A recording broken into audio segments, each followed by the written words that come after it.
Okay, take the mask. I want to talk. I'm not sure. Hi, everyone. Can you guys hear and see me? Sorry, I look short. Everyone online. I can hear you.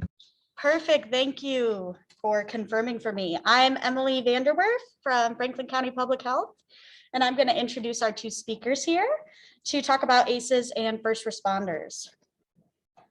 Captain Matthew Parrish joined the Columbus Division of Fire in July of 1992. Over his career, he served as a professional firefighter, paramedic, EMS supervisor, CIT officer, hazmat officer, emergency medical communications dispatcher, and in-charge rescue technician.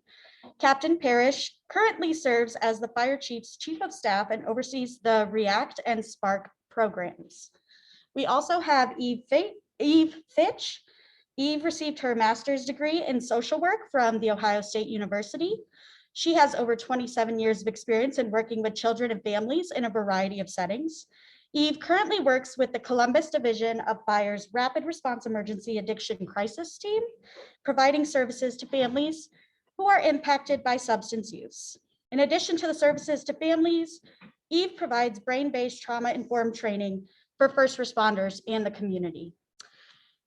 Please give our guests a nice welcome.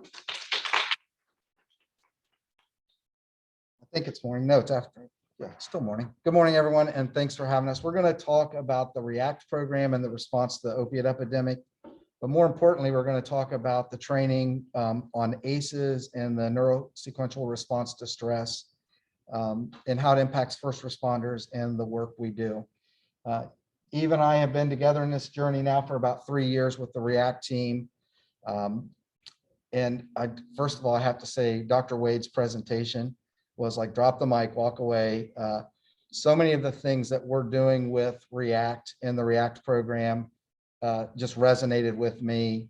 And before I forget, it was the one component about how the community stress impacts the family, which impacts the child. And I always put on my first responder lens and how the community stress impacts the first responder, which impacts the people we serve. So just kind of making those correlations. We're not going to go into a lot of depth about ACEs. Obviously, we covered that in the first session. But I think that one thing that's missed in that conversation is that physical change and the physical impact of the ACE and how it impacts the body, the brain, and all of the systems in your response to it. So I'm going to cover just the RREACT team briefly here. It was working previously. Now it is not. Let's see. Okay. What happened here? Yeah. There we go. Okay. So the RREACT team is a co-responder model. There's a this is a hot topic in the community right now with mobile crisis response, co-responder teams. But our team is it's a multidiscipline, multi-agency team. We have law enforcement, paramedics, clinicians. We work together. We respond in the same vehicles. We address the situations. We come from a group approach. And obviously with the mental health crisis being a big topic in today's society, but our team is primarily focused on SUD and folks that are involved with opiates. So again, co-responder team, we currently have 6 different agencies that work together: Columbus Fire, Columbus Police, social workers from COAAA. There's so many acronyms, like that's Central Ohio Area Agency on Aging, Primary One Health, Southeast Health, and then my favorite, FC Cubed, is Franklin County Family Children's First Council. And the, I got a little pop-up there. I don't know how that happened. You're on. But we are not primary response teams. We do not respond to 911 calls. In our hours are Monday through Friday. We do evening outreach and trainings and follow-ups, but typically we're Monday through Friday, 8 o'clock to 4 o'clock. And collectively, I refer to, I don't know, every time, let's see. You have to Yeah, click the PowerPoint and then, yeah. Okay. we'll figure this out for the next one. There's a picture of the early REACT team. You can see just all of the different faces and uniforms and disciplines. But collectively, that we're like a Swiss Army knife. We have every tool that we could encounter or resource available to us under one umbrella. Yes, sir. My name.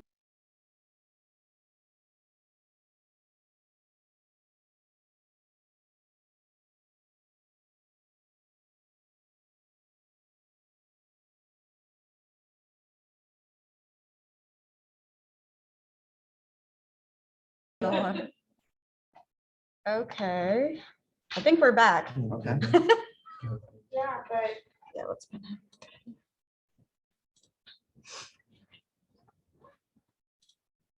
All right. So sorry. No, you're fine. So again, REACT is the Rapid Response Emergency Addiction Crisis Team. And primarily we do targeted outreach for individuals with non-fatal overdose. And the goal is to start to build a rapport and relationship with that individual and connect them with treatment and really setting the stage for getting them into treatment and providing the resources for them to be successful. Linkage to care, we provide case management, not only after, but while they're in treatment. You know, a lot of times we identified folks that they would go into treatment, they'd start to feel better, and then they're worried about stuff on the outside world that they have lost connection with. So our case manager provides that bridge. The social service needs that are prevalent in the families, the social determinants of health, like Dr. Wade talked about. And then more importantly is recovery supports, those long-term recovery supports. We provide not only the assessment and interaction, but also transport to treatment. Okay, I gotta touch something again. Let's see if this turns this back on. All right.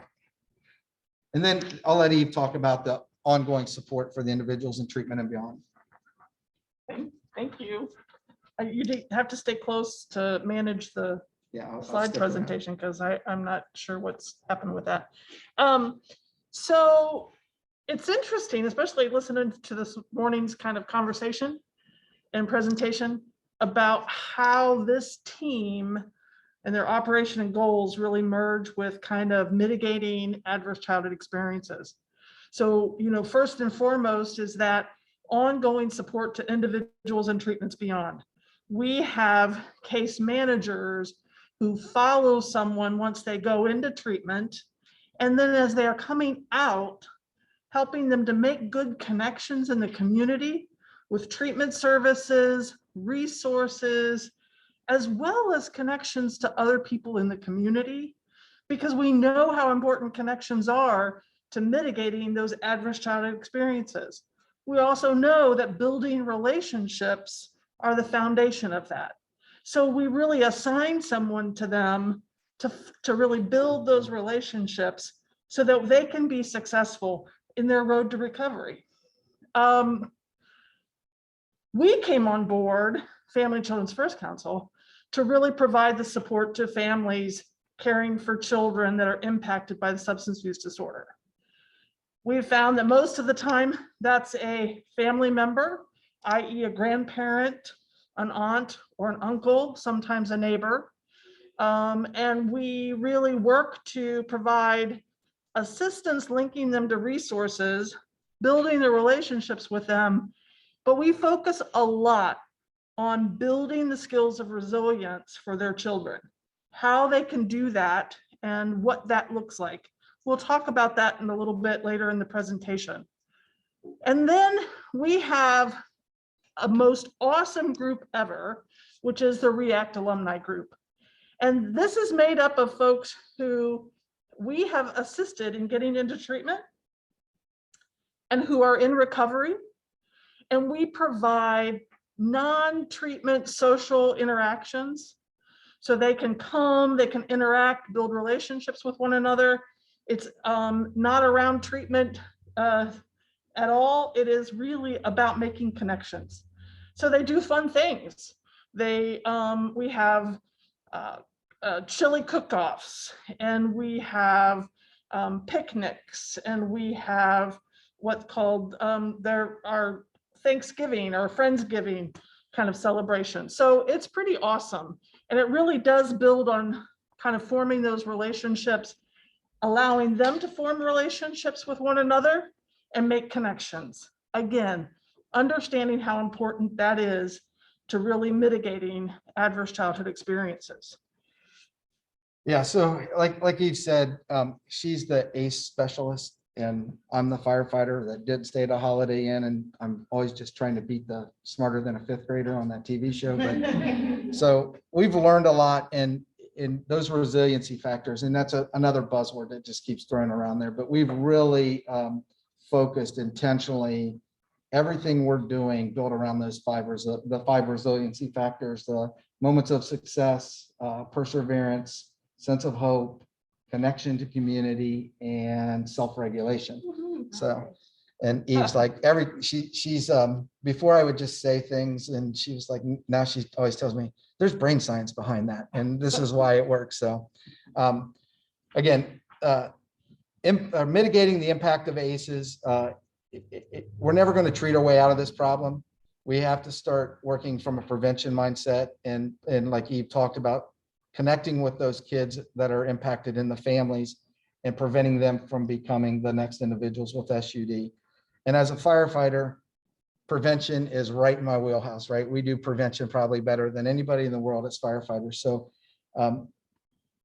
we created a mentorship program through RREACT with After School All-Stars. It's called RREACT Buddies. So when Dr. Wade was talking about that connection with a trusted adult, to me, I just wanted to stand up and cheer, because when we looked at our Columbus fire data, these are the kids that are enrolled in After School All-Stars programming and that had a 911 event that potentially could have been a tragic 911 exposure. 68% of those kids over a 2-year period had some form of EMS or law enforcement interaction at their home address over a 2-year period, 68%. And just recognizing that that is potentially an event that could be an ACE. Again, we match, it started very informally. It was really spawned out of the pandemic because After School All-Stars had to pivot. They lost the connection with the kids at the school. We have the reach in the community. They identified some of their kids that they knew were living in environments with SUD and were at risk. And we started to pair first responders just to check on them, just to be there as a trusted adult, shoot them a text in the morning. If they come across something, give them a call. And it's really blossomed, and it's going to continue to grow. And we're working on some early warning, early notification warning systems with, if there's a EMS, a CAD run or 911 run to a kid's house, we own that data. So we can get an alert and say, hey, check on Johnny today. Something could have happened. Can you just check and see what, what's going on? And again, Dr. Wade nailed it. Like this, all the studies show the #1 prevention factor is that connection with a trusted adult. Yeah. So, when Family Children's First Council came on board, we came on board with a dual purpose. One was to provide that support to families, but it was also to do training for first responders. And as an agency, we really have committed to understanding how our brains respond to stress, and then what we can do to mitigate that. How do we help that? And so we have now, I'm not sure how many, I probably should start to look up some of that data. We've done now what we call a Building Better Lives training with, I don't know, 150? Hundreds, at least a couple hundred so far. First responders on understanding ACEs and the neurosequential response. So our training kind of follows a path of, we start out actually educating about adverse childhood experiences. We do that for a couple of reasons. One, we really want first responders to understand how and why folks might be responding to them based on their experiences. We want them to understand that those stress responses impact body health and emotional health. And so if they can understand that, they might be able to kind of adjust an interaction that will have positive results because they understand then this impact, right? We do a whole portion on brain architect, understanding how our brains develop, which parts of our brains control what, and then really focusing on what are those resilient factors we can build, what are the skills we can build with folks to help mitigate those experiences, and then talking about our stress response. What happens in our brains? Where do we go? How do we mitigate some of those? So that's the training that we're doing with first responders. Yeah, and I'll jump in a little bit. Yeah, to me, this training, in almost 30 years of being on the fire department, this was one of the most impactful training classes I'd ever had. And I had it in my 27th year. I'm like, "Hey, where the hell were you 27 years ago when I started?" Right. And I was quickly able to make a correlation, not only with the things I had seen in the field and experience with the kids and how they responded to me, but also how I responded personally as a provider and or as a parent. And then understanding the brain science behind what things regulated people, how you could get them to the right part of their brain where you could start to make a connection and comprehend with them. So, and then to take it a step further, and nobody's done this study, and it's something we're trying to work with to figure out, but you know, Commissioner Mazzola said, you know, ACEs impact all communities. Well, first responders are part of the community. And those adverse experiences that we experience on a daily level produce the same stress response and the same toxic dump in our brains 15, 20 times a day. And when he talked about toxic stress levels, it was that prolonged impact, right? Think about if you know first responders, police officers, or firefighters. We're a little hyper vigilant, even in our personal life when we're not at work. We live probably 80% of our life in that alarm state. And we need to figure out how to flip that switch. When we leave work, how do we go back down where we're living in that 20% and not experiencing those prolonged chemical dumps, those prolonged exposures? When you looked at the health outcomes in the ACEs studies, the things that kill firefighters, heart disease, cancer, respiratory problems, what were the top on the ACEs studies? So if the science is right, and again, I didn't stay at a Holiday Inn Express, I've just got 30 years of experience, but if the science is right and you're producing the same chemicals over your 30-year career, that's impacting your health and your health outcomes.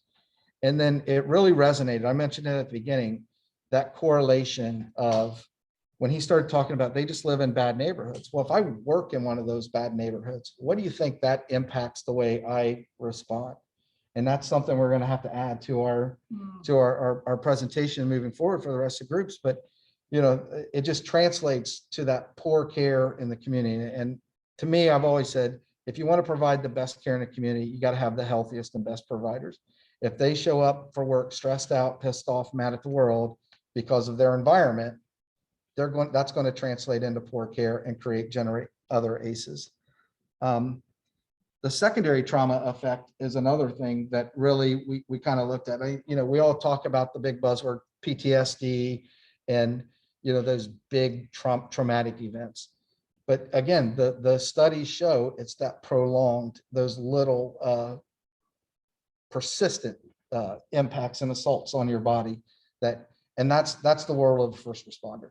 It is, we may experience, hopefully never again, a 9/11 event, right? But COVID is a prolonged, persistent impact on us every day, 10 to 12 times a day. You know, I wanted to talk a little bit, you know, that's when we look at complex developmental trauma or toxic trauma, we do an activity with firefighters with Play-Doh or first responders, and we ask them to, kind of use the Play-Doh as to represent a brain. And then we put in these large beads that represent those one-time events that are very traumatic.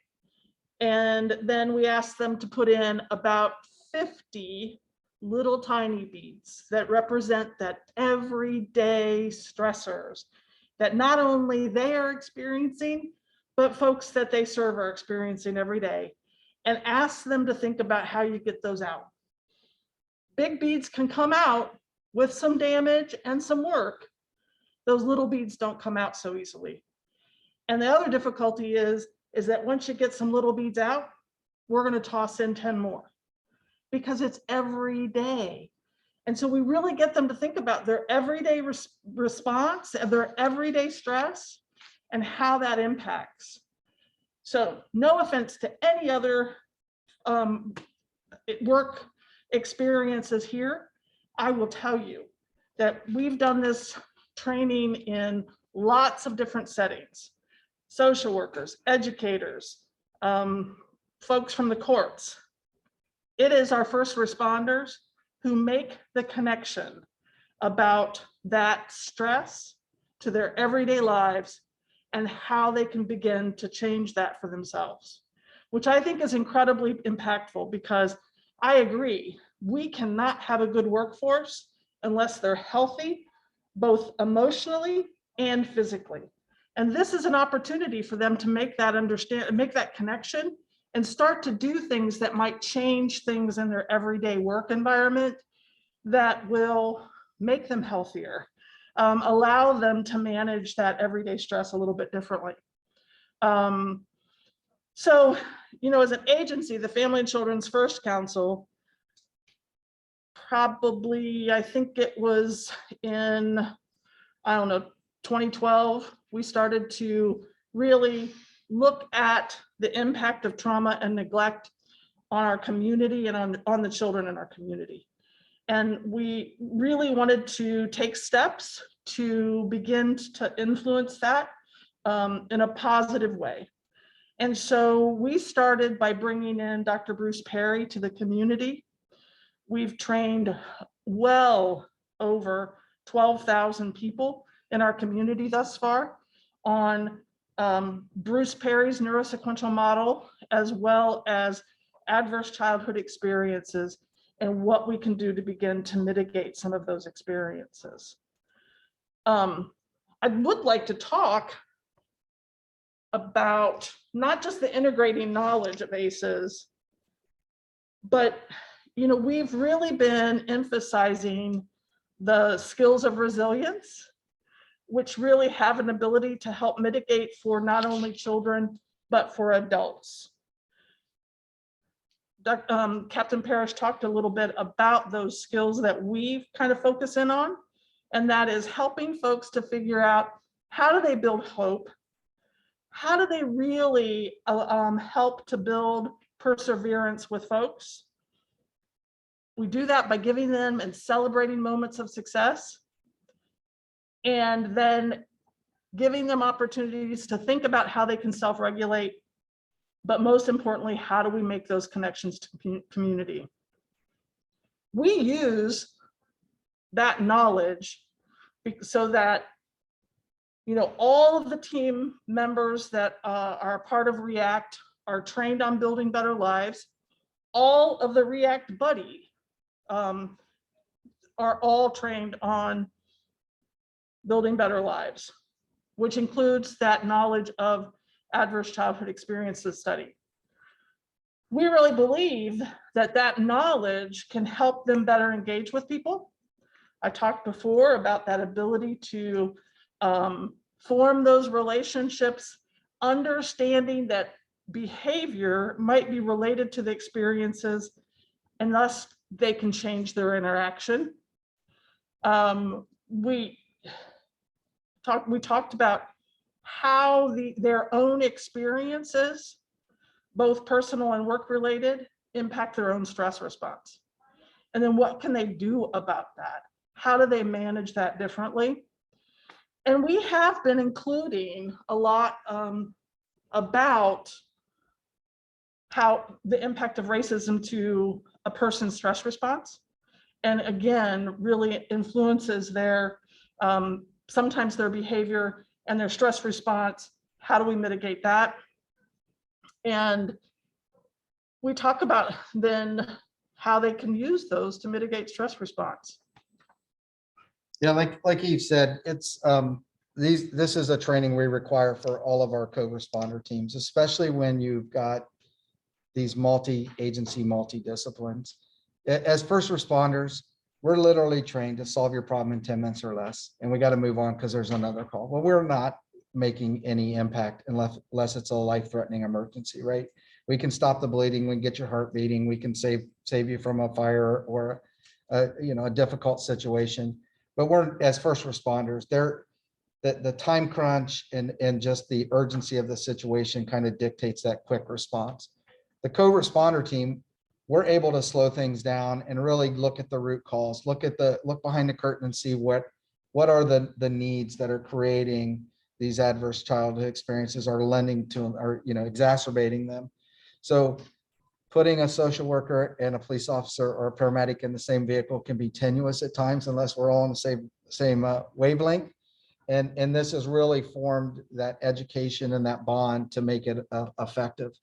Our work schedule is, sleep deprivation, the shift schedule, it's tough. It's tough on you physically, it's tough on your family life. A lot of our first responders, their issues aren't the trauma and traumatic events they see at work. It's the stuff that's going on in their personal life, that they come to work and they're a problem solver at work. People listen to them, they get it done. At home, they go home and they're hyper vigilant, probably a little more authoritative because they're translating. So we're really focusing on that good work-life balance and separating those skills. There's things that are needed in the time of an emergency to take control of a scene. But when you're dealing with your 12-year-old kid at home, understanding the brain science. I've got 4 kids, and my youngest, if I put him in the car and I drive, we're sitting parallel, we're driving, we're creating rhythm and repetition, he will spill his guts to me like anything. But if I sit across from him at the dinner table, nothing, right? So, Eve, she'll tell you there's brain science behind that, right? That's there, you're not putting them in a stress response. So, I don't know how we translate this across all of the first responder world, but moving forward with the co-responder teams and just the basic level of education for all of the first responders to recognize that there's something else going on here. It's probably related to social determinants of health or ACEs, referring those individuals to the RREACT team, or we have another co-responder team called Spark, and then police have a mobile crisis response team, which are all going to end up under the same umbrella eventually. Is really just kind of reinventing how we're delivering 911 service. It's just been fascinating to me. And then, again, I spoke a little bit earlier about that prevention mindset, and there's a lot of talk in this space about peers and how that lived experience. And what we're finding is so many of our first responders have that lived experience. They're just not professionally certified as a peer, right? But they have other clinical certifications, and they bring that experience to their work. The peer model, I think, will change it is prevention, education, inspection, and response. And really focusing on that prevention piece with the RREACT Buddies and reducing that next number. Educating our first responders, our teachers, our doctors, how they address these things. And then the inspection, that's the connection piece, right? That's going and checking on people, making sure they're well. And if all else fails, then you have the response. And that's your co-responder team. So that's the goal we're driving for with this team. The training has been excellent. The more, I couldn't have told you what an ACE was 4 years ago, and just how far we've come in learning and developing. And again, it's not that we think first responders are the absolute best person to be dealing with this, but I think because we own 911 and a lot of these issues come through us through 911, we at least have to have a component of it and then start to make those connections to the community providers. Yeah, I think it's really important. I've had 27 years of experience, mostly working with kids in crisis. And so that the piece about responding and helping someone through a crisis once they've experienced it has been, my lifelong profession. Now I'm really looking at things from a different perspective that says prevention is incredibly important. This information, being able to share this with families, being able to give them really opportunities, breaking down those small skills, it gives them a lot of hope. It's like, wow, I can do that. I can help my kid get connected to people in the community, in their faith community, in their school. I can really work on helping them self-regulate. I think that's where our money needs to be spent. We need to help educate folks about this impact. It's not on the treatment end. Look, I'm about treatment as well, so don't get me wrong, but I do agree we need to spend far more time on this prevention, because if we do, they'll have a better opportunity to manage the crisis that they're in a different way.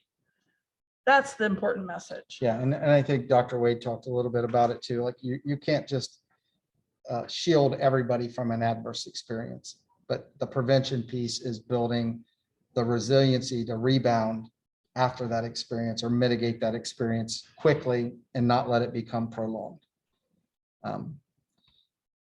That's all we have in slides. I don't know how we're doing time-wise because we started later than we were supposed to. We obviously can take questions, and I'm not sure how that works on the online thing. So if we want to start with the questions in room while I just go through the chat, and then as chat questions come up, I'll just direct them. Okay. Thanks. How much do you know about receiving training? I work at the coroner's office, so we're on the scenes of deaths every day, several times a day, and those people are most definitely having, a crisis. So I guess how would we go about, for example, in our office, training our investigators and scene October responders? 26th from 8 to 4, we'll be hosting it at the Fire Academy, the Building Better Lives session. I'll get your email and send out that flyer. I would greatly appreciate And then through our grant, one of our grant programs, we will provide that training every quarter, at least every quarter. I'm really interested in the after-school all-stars and that program and how relationship building has gone and working with the community and any lessons learned you have from that.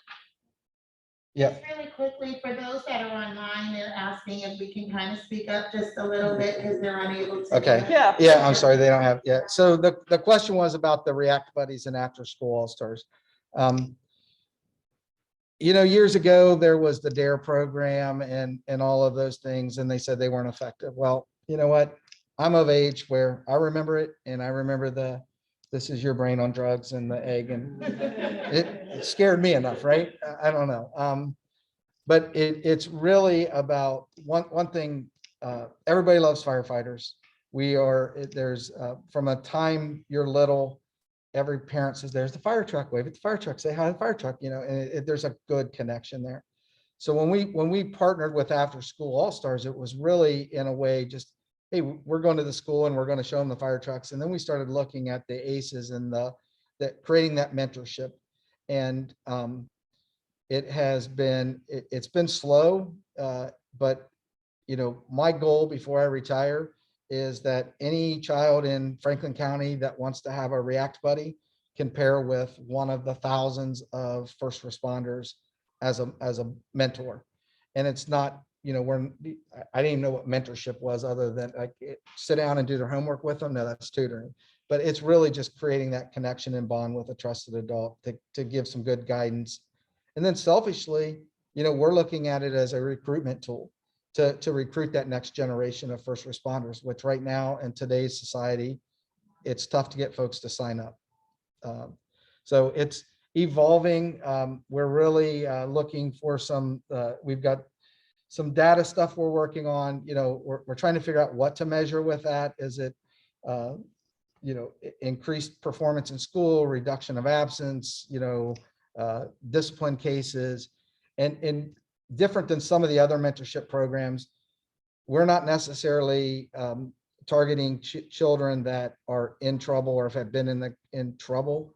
We're looking at kids that are living in communities with high rates of violence and SUD that are part of one of the after school all-stars programmings, because it's that recruitment tool and that connection where we can pair them up. We needed two sides, and it just seems to be a good fit versus going through the schools themselves. We've also done training with after school all-star staff, because, we have lots of people who are really caretakers. They want to do well, but when you come from perhaps an environment where the authoritative approach was the approach, right? That doesn't always work. So we're giving them other options, other ways to engage with young people, really emphasizing that brain science and how they can utilize that to their advantage. It's been awesome in terms of really seeing not only the impact to the young people, but to the first responders that are part of that group. It's been a little bit of a challenge during COVID.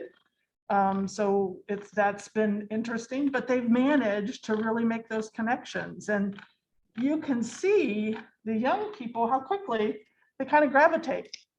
Look, I learned when I got this shirt that this opened up doors that I didn't always have opened up. I can go to the grocery store in a t-shirt and nobody pays any attention to me. I go to the grocery store in this shirt with the fire emblem. I get people, oh, thank you. What do you do? They're nice. What can I help you with? Everybody likes a firefighter. So it is a great way for us to really get our foot in the door and begin to make some really positive relationships and connections. I had a question, just as it relates to the after-school program.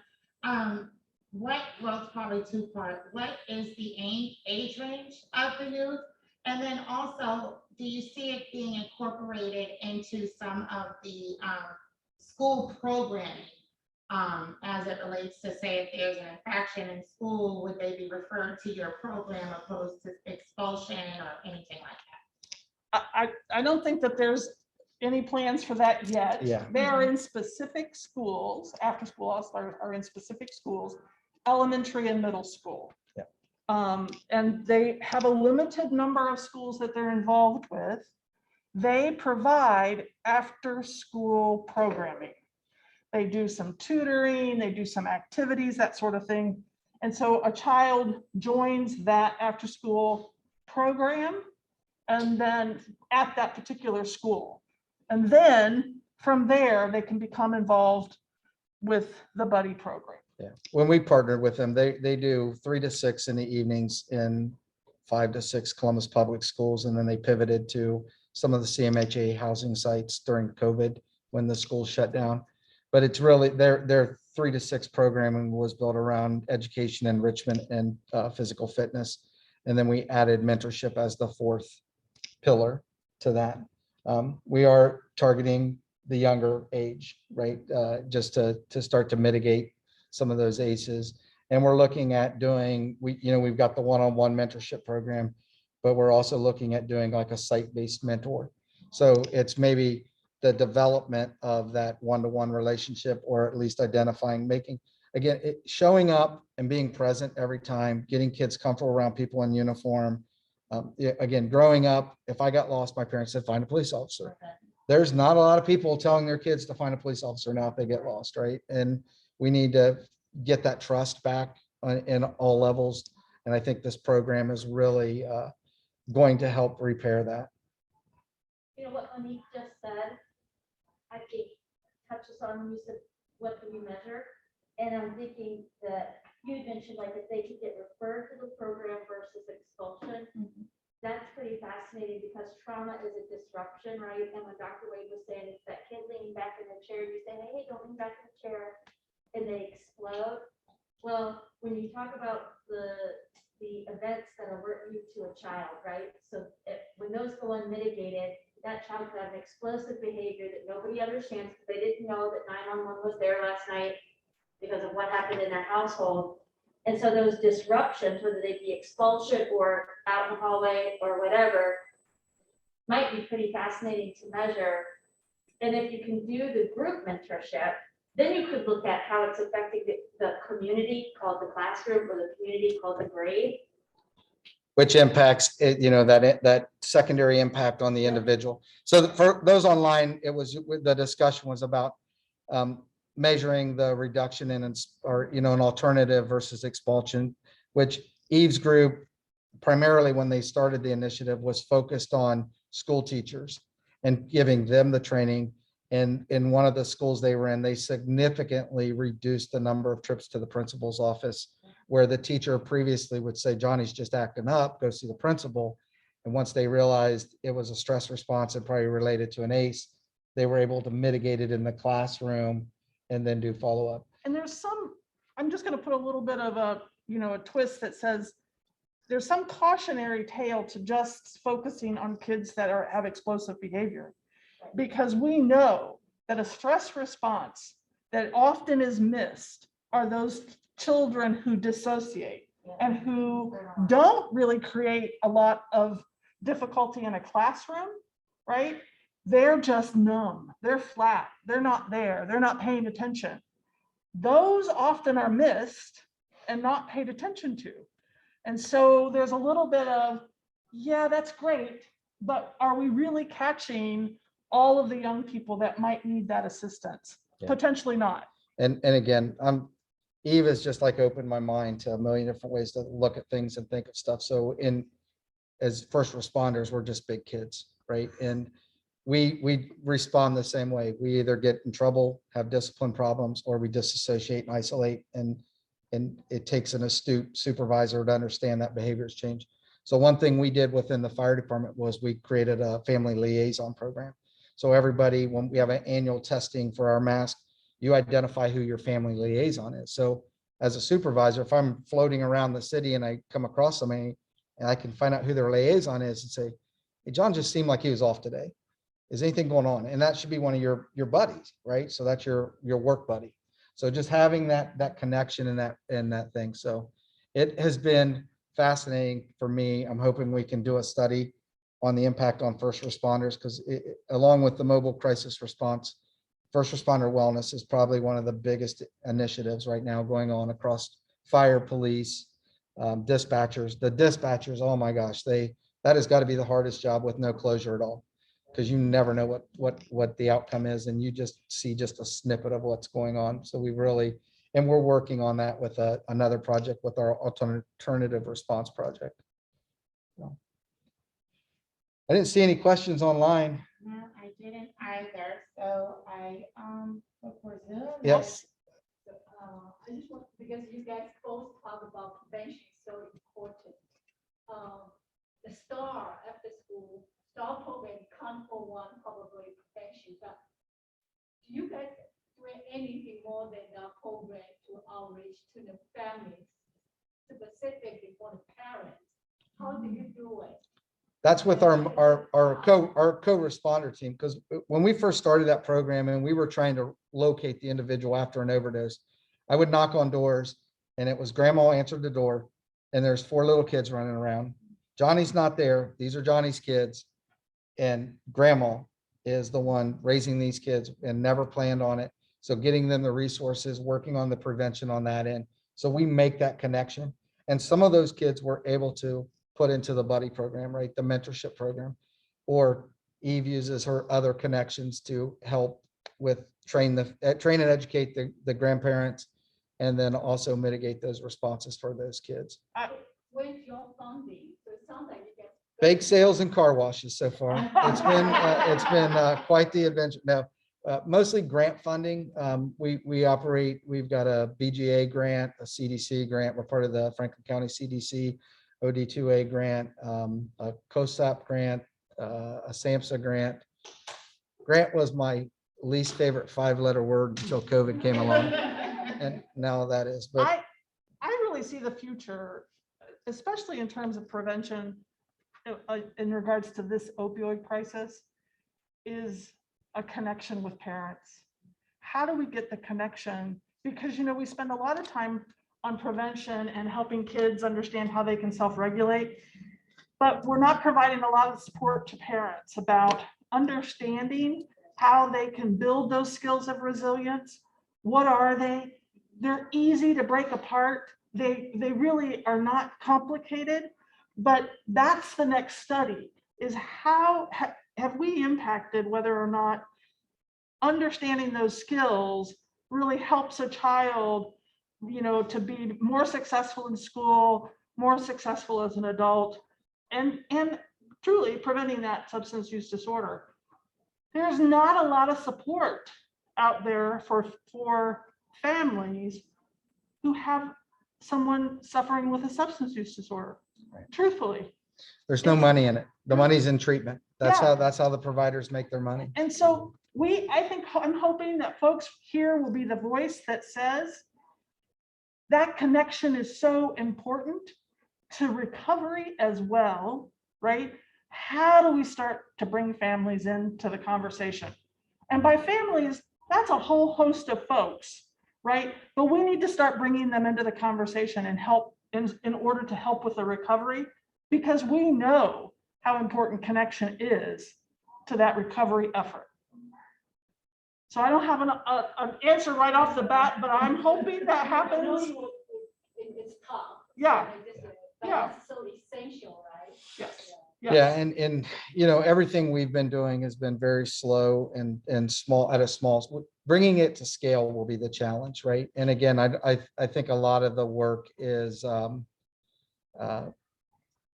doesn't live in the first responder realm, but identifying the individuals and making connections with the community and the community providers to do that. And And here, that's where we failed as first responders. and here's my plug, my additional hope and plug, because, you know, a lot of the folks that are helping these children are older adults. They are grandparents, older aunts, uncles, neighbors. Accessing resources is just horrendous. They have to be able to navigate a computer. They have to be able to navigate these complex questions. They don't have the ability to do that. And so it just shuts them down and they don't even attempt. So we've got to make it easier for kind of our older population who are caring for kids to access resources. I just want to make a joke. I having trouble to navigate because sometimes. Yeah, you and me both. Because they set up, you know, if there was someone young like you guys, then they set it out for the folks like me who are just like sometimes it's tough. So I don't think just for the older people, just like whoever is setting up the system, they're too young. Yeah. Well, believe me, Believe me, I'm, you know, the other thing is that I'm recognizing that younger folks want to communicate via text or social media, or, you know, that's what I don't do that well. Pick up the phone and call and talk to me, right? It's like understanding the culture kind of age. We need to have a better understanding of that as providers, so we can best communicate in a fashion that is helpful and is most wanted. Yeah, and we've been very intentional in building our Swiss Army knife. So we have a lot of younger members on our team. We have more experienced members and a very diverse team, because again, those connections, the different ways to communicate. If I'm not being successful, maybe one of my other teammates has an idea. So you're spot on. It's and you know, from the EMS side of things, like this last 5-6 years, we've been focusing on the opiate epidemic so much, and we're not even preparing for the tsunami of baby boomers that are going to hit the healthcare market, that are going to become shut-ins and isolated and hoarders and more. And it's almost undaunting what could happen. I noticed a couple of comments on the chat, and I just wanted to say, one was about Nadine Burke-Harris's TED Talk. It is awesome. It's one that you can have, you know, pull it up on a phone, show to folks. She's really very good. It's an awesome video. I share it a lot. I recommend it to a lot of folks because it really talks about the impact of adverse childhood experiences in her own practice. She is now the medical Surgeon General of California. Thank you. So, but she had a practice that she really predominantly were serving kids in poverty. It's awesome. And then the books they're recommending, The Body Keeps Score. That's all. That's an awesome one too. So yeah. Any, yep, thank you. Thank you so Yeah. much. All right, do I need to click stop share or Yeah, you anything? can hit stop share. Okay, let's do that.